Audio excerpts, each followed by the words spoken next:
Bem-vindos ao Limites Podcast, parte 2, em conversa com o João Francisco, CrossFit e a saúde mental. A segunda parte abordamos a importância do CrossFit no nosso dia-a-dia, na nossa saúde mental e ainda o projeto do João Francisco. Espero que gostem. Uma coisa que tu me disseste na primeira vez que nos encontramos, que encontraste no CrossFit, se calhar foi nosso, eu fico feliz que seja no nosso, não sei se foi em todos, que é o CrossFit fazia-te lembrar muito o rugby relativamente a isso do espírito de comunidade. Achas que no CrossFit o facto de termos esse espírito de comunidade acabamos por ajudar na nossa saúde mental em superar-nos e estarmos com pessoas que estão connosco a puxar por nós? Sim, sem dúvida. Ou seja, nós enquanto seres humanos somos seres sociais de forma intrínseca e inata. Ou seja, nós de facto temos de estar rodeados de pessoas com as quais nós nos identificamos, das quais sentimos que fazemos parte de alguma forma. E eu identifico aqui no CrossFit uma coisa muito parecida ao rugby e em linha com uma coisa que já falámos há bocado, que é, no rugby, para cada posição, as pessoas são muito diferentes, têm características diferentes e estão alinhadas com o que é a sua responsabilidade dentro de campo. Há gajos que dá jeito de serem mais altos do que os outros e os gajos mais altos fazem aquela posição. Há gajos que têm que ser mais rápidos e vão para ali, mais fortes vão para o outro lado. E toda a equipa só funciona quando todas as responsabilidades estão cobertas por pessoas que têm características diferentes e que por causa disso contribuem da melhor forma possível para o sucesso do coletivo. Apesar da maior parte das vezes o CrossFit ser uma coisa individual, a verdade é que acontece exatamente isto, que é, tu tens ali um conjunto de pessoas que pelas suas características inatas são melhores numas coisas do que noutras. E portanto o que vai acontecer naturalmente é que ao longo dos treinos tu tens pessoas que estão melhores do que tu em certas áreas, mas há outras áreas em que tu vais estar melhor do que elas. E então acontece duas coisas. Primeiro, não te vais sentir desconfortável na dinâmica de não seres tão bom como os outros na maior parte das coisas, porque sabes que há outras em que és muito bom e te destacas. E segundo, ao estares rodeado de pessoas melhores do que tu nessas coisas em que tu não és tão bom, a probabilidade de tu quereres atingir o mesmo nível que elas é alta, e dois, tens contacto com pessoas que te podem dar algumas dicas sobre como fazer de forma melhor, que te dão uma certa perspectiva de evolução, de que é possível, não é? Porque quando tu chegas e vês, vou pegar no exercício clássico que faz para toda a gente, que é a porcaria das muscle-ups. Chegas a alguém que faz 10 muscle-ups seguidas, tu pensas, uma vez eu vou fazer nem 10 elevações eu faço, mas de repente fazes uma e depois passado 2 ou 3 treinos em que há muscle-ups fazes 2 e começas a perceber que aquela pessoa que está a fazer 10 muscle-ups seguidas no primeiro dia em que tu chegaste a uma box faz isto há 5 anos. Sim. E que há uma progressão associada ao nível que essa pessoa é capaz de demonstrar no momento em que tu a vês. Mas uma coisa que eu sinto é, como essa pessoa está tão consciente desse processo, e ali esse processo é muito celebrado, ou seja, quando cada um conquista as suas dificuldades, é uma coisa que toda a comunidade reconhece como um bom trabalho de superação, tu ficas confortável com a tua falha e confiante no teu sucesso. Só que é progressivo, e as pessoas à tua volta dizem-te isso, tipo, ok, continua, estás no bom caminho. Isso acontece muito aqui no CrossFit. É estas pequenas vitórias diárias que eu digo às pessoas, como treinador, que é volta, vem, faz, espera, confia. E estas pequenas vitórias acabam por progressivamente dando uma confiança extra à pessoa. E só com estas pequenas vitórias ao longo do tempo é que tu vais ganhando confiança em ti mesmo e em que tu és capaz. Porque vem cá uma vez, vem cá duas, está cá um mês, vai-se embora. E o CrossFit não é para mim. Aquilo é fixe, a comunidade e tal, mas depois é muito difícil, não vale a pena, magoas-te. Acho que é isso, que é o todo daquilo que tu tens estado a falar, que faz com que o CrossFit seja tão diferente e tão histórias e histórias de mudar vidas.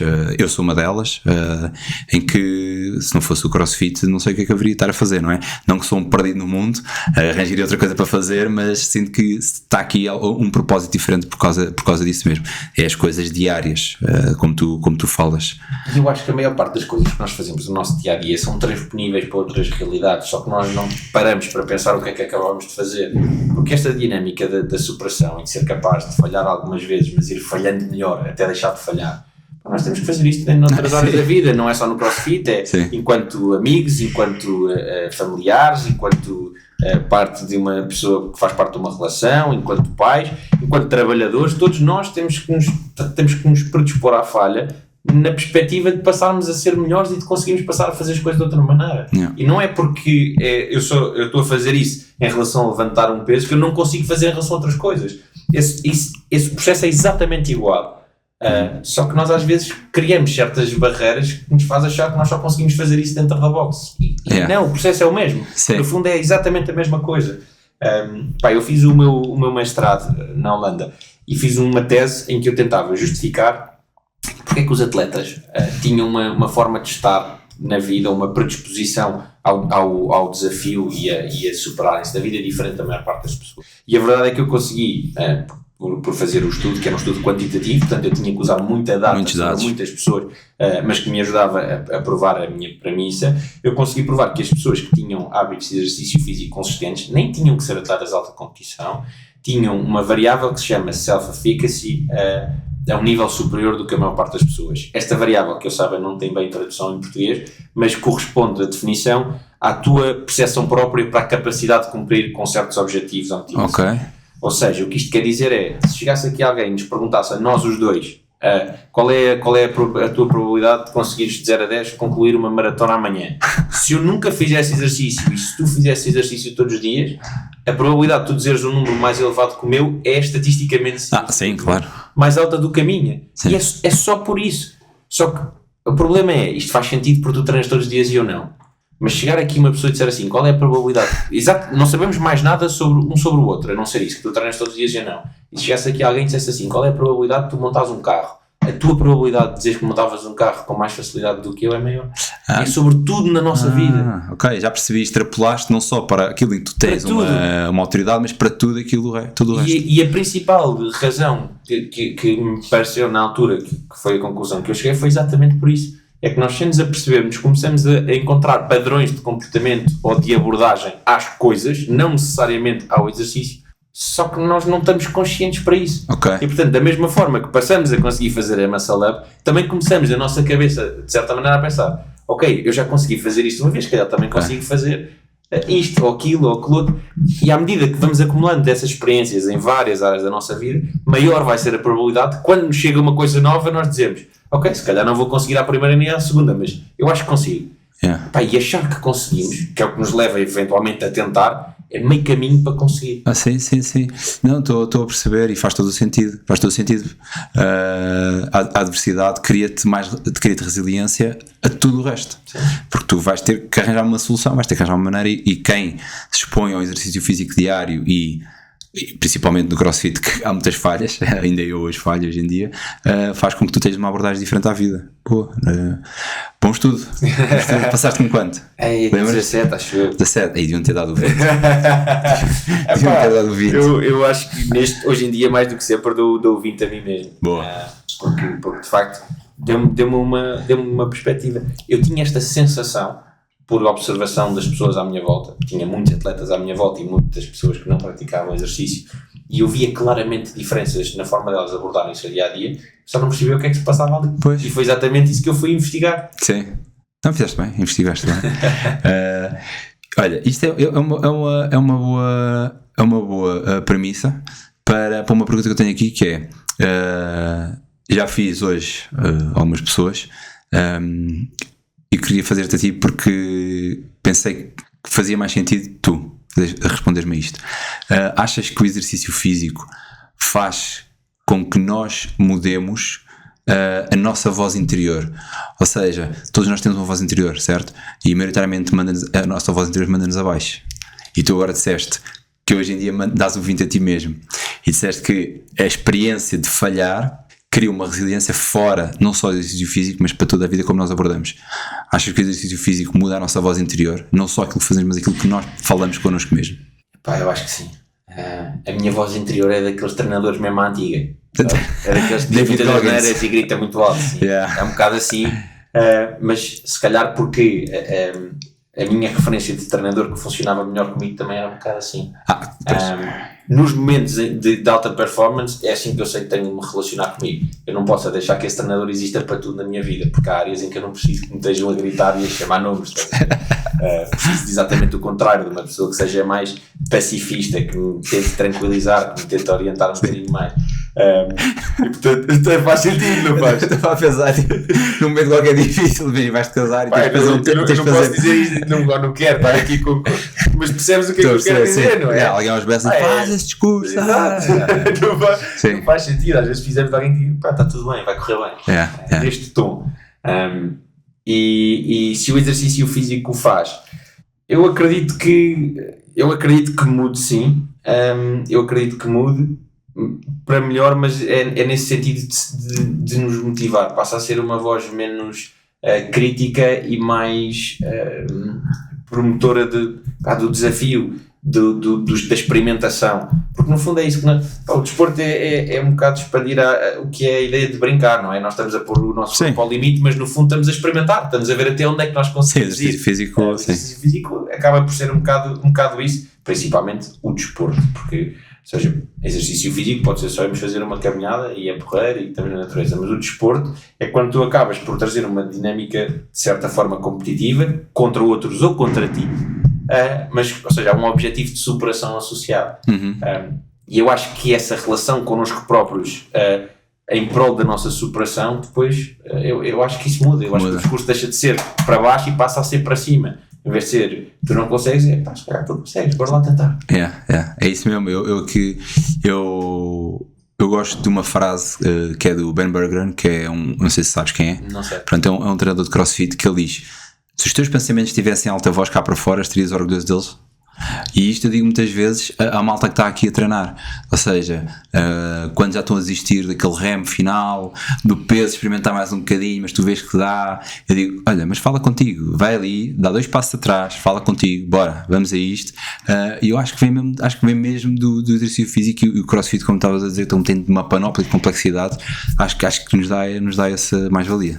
É importante nós, pegando exatamente no que tu disseste, as pessoas não esperarem uma perfeição dessa voz interior.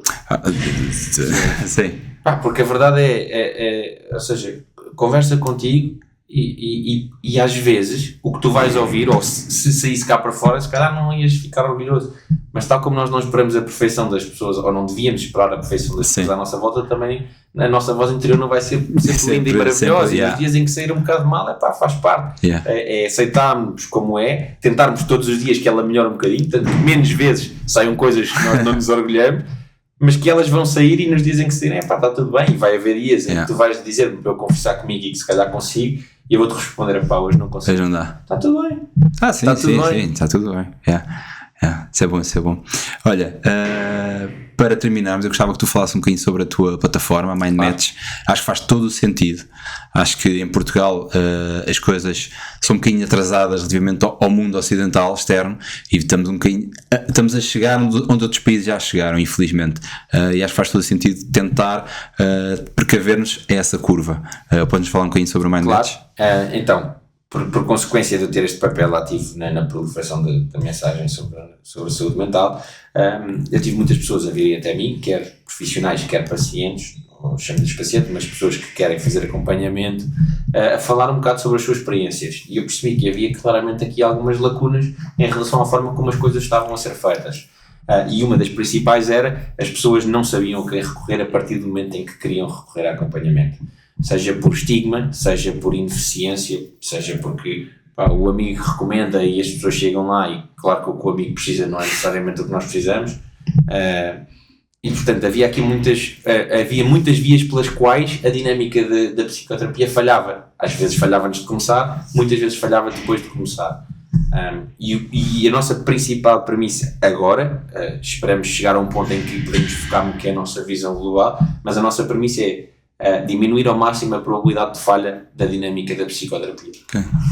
E portanto o que nós estamos a facilitar é que as pessoas venham até ao nosso site, mindmatch.pt, falem um bocadinho sobre elas, o que é que sentem, como é que gostavam de ser ajudadas, a abordagem que esperam por parte do profissional, e que nos digam coisas tão simples, mas parecem que são simples, mas que na verdade são dificuldades, quanto é que a pessoa pode investir por consulta, a disponibilidade horária que tem. Porque se de facto tu tens o teu trabalho e os treinos e filhos para cuidar em casa e só tens, por alguma razão, quarta-feira às 11 da manhã disponível para fazer psicoterapia, é difícil encontrar um profissional que vai caber exatamente ali. Mas e se for ao contrário? E se tu nos disseres que só podes ali, nós só te trazemos profissionais que nós sabemos que estão disponíveis ali e que sabemos que estão disponíveis por um valor por consulta que tu consegues suportar.